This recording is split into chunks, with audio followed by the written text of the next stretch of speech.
Hello and welcome to the Horsemanship and Mindset podcast with your host, Kimberly Dunn of Idlewild Horsemanship and Mindset Coaching.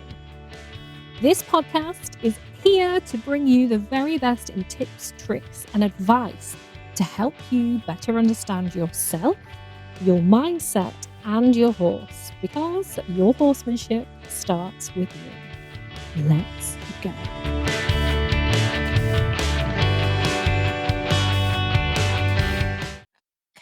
Hello, welcome back to the Horsemanship and Mindset podcast.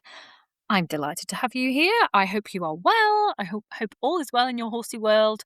And today's episode, we are going to be talking about, or I'm going to be talking about, and you're going to be listening to me talking about worry. So I know that many people, many equestrians, just humans in general, quietly struggle with worry. And when I say worry, I don't mean fear in the moment or outright panic, not big dramatic kind of fear. We're talking about that little worry that kind of gnaws away at you in the background. We all know it. So that might sound to you like, what if he spooks today? What if today goes badly? What if I've forgotten everything? What if everyone judges me? What if I make things worse? What if something happens to my horse? What if something happens on the yard?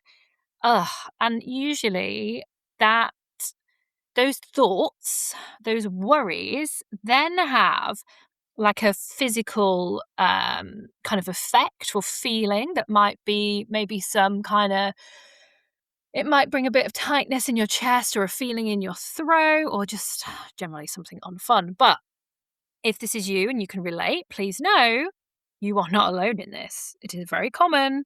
We do it a lot. And if you are someone who worries a lot, the chances are that you are an incredibly caring person. You love your horse deeply. You love your life with your horse deeply, and you want to do the right thing. You want everybody to be safe and well and happy. However, somewhere along the way, your brain has learned that worrying actually feels like preparation. Maybe it feels productive or it feels responsible. But the problem with it is it's usually neither of those things. Now, one myth that sometimes comes along with worry is, if I stop worrying, that means I will become complacent. So I'll miss things. So this is something that kind of, like, if you are hypervigilant, the thought of not being hypervigilant anymore and not noticing all the little things makes you think, well, then I'll just become really blasé and I'll miss things. But that's not the case. That's not how our brains work, because worry isn't planning and it isn't preparation. What it is your brain repeatedly running through possible threats in an attempt to keep you safe. And the key word here is possible. Not guaranteed, possible. But your brain is not interested in probability. Probability. It is interested in possibility. So if something could happen, your brain would rather you prepare for it, even if it's incredibly unlikely, because that's how you keep safe. Thousands and thousands of years ago, humans who anticipated danger and planned around that were more likely to survive. Of course they were, than if someone was just wandering along like, la la la la la, oops, there's a big hole and I've fallen down it, or I've wandered off a cliff, or the saber-toothed tiger's eaten me, or whatever, because you didn't actually plan your route, or, I don't know, keep an eye out for the saber-toothed tiger. But the problem with that is we are not now thousands of years ago. We are in the now. We are in modern life.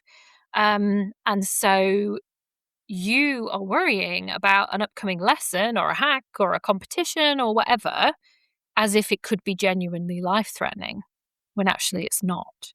So that primal part of our brain that's been there for good reason for a long time, it's not quite updated to how life looks for us today.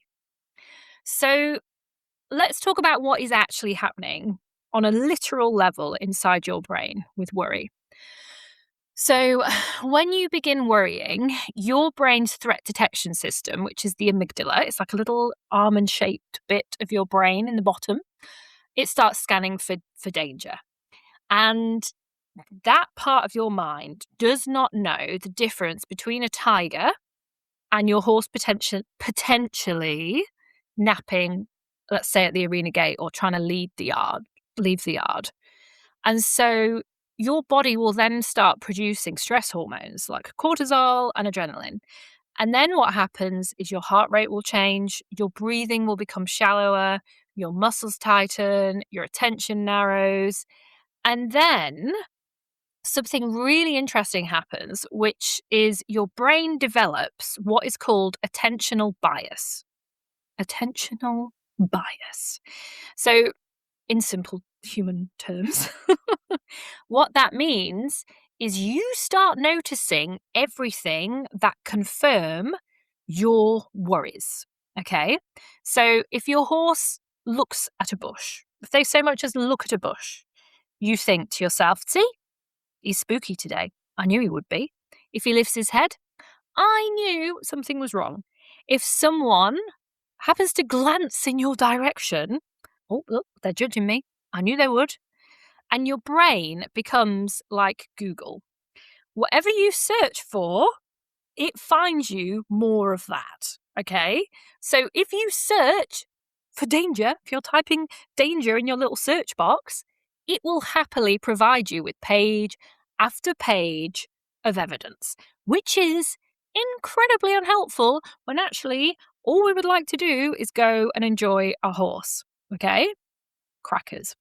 Now, well, it's not crackers really. It's actually like what a system that is for keeping you safe. But also, like, yeah, if we want to actually go enjoy ourselves and maybe push ourselves out of our comfort zone a bit, really not ideal.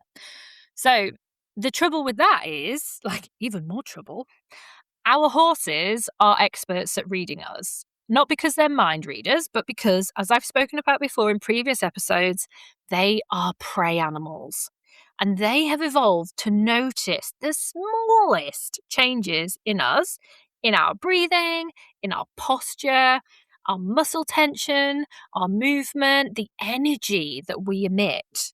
And so, if your nervous system is saying, I'm not sure we're safe here, and you've got all of that stuff going on in your body, your heart rate's increased, maybe your movement, your posture has changed, your energy has definitely shifted, your horse is going to notice that. And then your horse becomes more alert too. And then what happens? Your brain is saying, see, I knew we had something to worry about.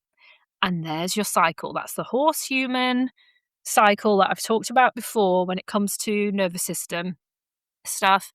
And this cycle happens not because you are weak or you're doing something wrong or there's anything wrong with you. It is because these two nervous systems, your nervous system and your horse's nervous system, are constantly talking to one another. Whether you're both consciously aware of that or not, now you are consciously aware of it. So this is where you can start making a change. But here's something that might surprise you. So most worriers believe that worrying stops bad things from happening, like it's an insurance policy. So if I imagine the worst case scenario, if I imagine every worst case scenario that could possibly ever happen, then maybe I can prevent it. So again, we go to that hypervigilance there. But research actually shows that the vast majority of things that we worry about will never happen. I mean, research shows that, but also life shows that, doesn't it? I mean, how many times have you worried about something and something totally different has happened? So the other thing, though, is to say that the small things that might happen, the problems that arise, how many times have you died from that thing happening? If you're here listening to this podcast, then I'm pretty sure you're fine. So, yes, the worst thing can happen. However, chances are, if you're listening to this podcast, horrible things might have happened, bad things might have happened, but you've survived them. You've survived them. And actually, you realizing, okay, I've survived this horrible thing or this hard thing or this challenging thing, that is something you need to notice more of. All of the things you've overcome, all of the challenges you've faced, all of those things, you've overcome them, and actually you're way stronger than you think. You're way more capable than you think. And we always forget that. We cope far better than we ever could have imagined. So actually, worry doesn't prepare us. Worry makes us experience the stress twice, if not hundreds of times. And we all know it's just not a fun thing. It's just not fun. So, with that being said, what can we do instead?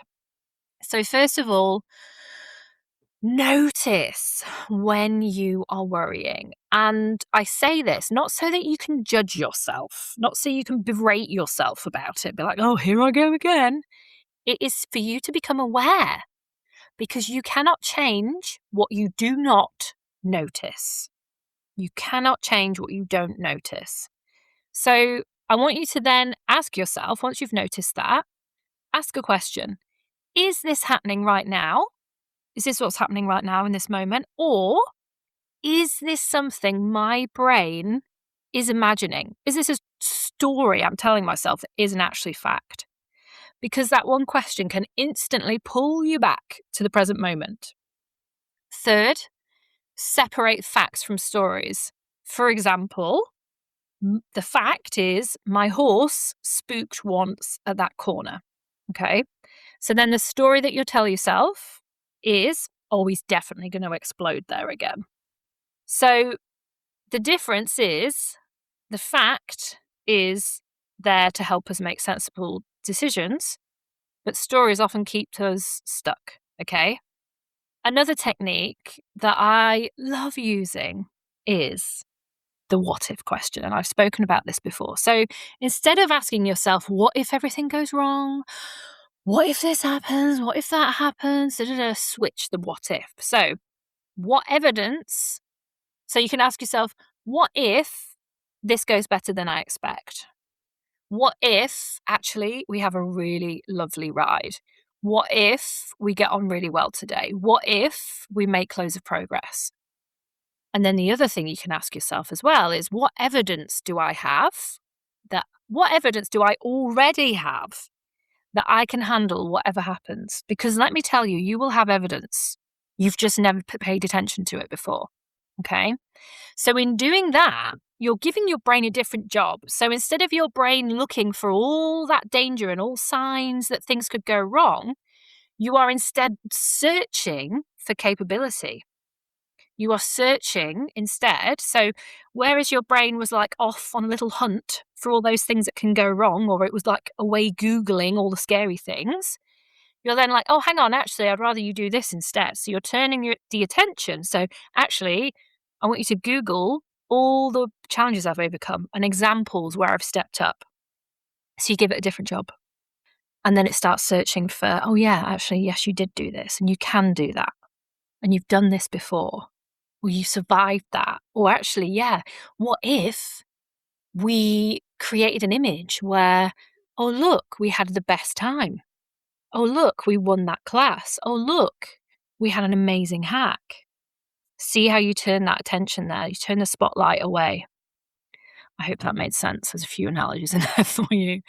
So what I want you to remember from all of that is that you feeling confident, you feeling capable, you being able to just go do the thing and enjoy it. That does not come from you waiting until you stop worrying. That feeling of confidence and calm and capability is built by you taking small, supported actions while also teaching your nervous system that actually you're safe. So every calm breath you take, every successful ride you have, every moment that you stay present, you are literally rewiring your brain. You can do this. And that's the exciting bit about it, because your brain isn't fixed. So There's a phrase in this, well, it's not a phrase, but there's a word nowadays that's used a lot, and it's amazing, and it's neuroplasticity. So your brain is neuroplastic. You can change it. It can change. It is always changing. It's not fixed. It's not stuck. It's constantly changing. Okay? And you get to change that. You get to take your power and change that yourself. Worrying does not have to become your identity. You can change it. So I hope that's giving you a bit of help if you are a little worrywart. So if today's episode, can't speak. We'll start again. If today's episode resonated with you, I would love to help you take this work even deeper. I would love to help you rewire your mind, because it is possible. This summer, I have a couple of spaces open to work with me one-to-one. And what we'll be doing together is combining evidence-based mindset coaching, clinical hypnotherapy, NLP, EFT, and lots of other things to help you feel calmer, more confident, and build that partnership with your horse that you've always wanted, because it is there waiting for you, let me tell you. If you would like to find out more, head to the link in my bio. So I'll link my email address and you can just pop me an email. Or if you want to hear it out loud, it's info@outerwildhorsemanship.com, and we can have a chat about which option would suit you best. We can also arrange a little consult call if that's helpful to you. And if you have enjoyed today's episode and you've got something out of it, it would mean the world to me, if you don't already, if you could follow the podcast, leave a review, and share it with another rider who might need to hear this today, or share it on your stories and tag me if you do. Thank you so much for listening. I hope this has been helpful. And until next time, remember, you do not need to be perfect. Your horse does not need a perfect human. They just need the real, regulated, compassionate version of you. Go enjoy your pony, and I will see you in the next episode.